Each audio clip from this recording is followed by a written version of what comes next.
Check it.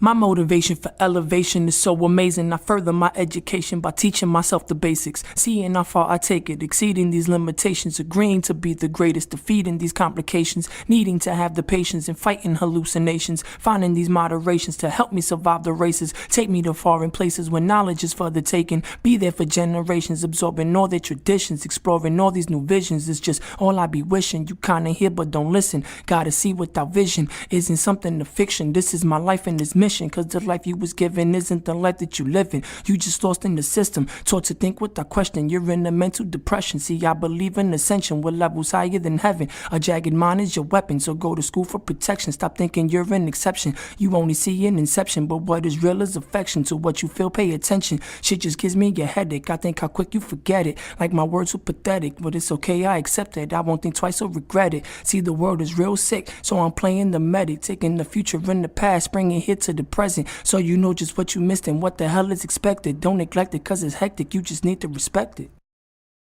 Peace.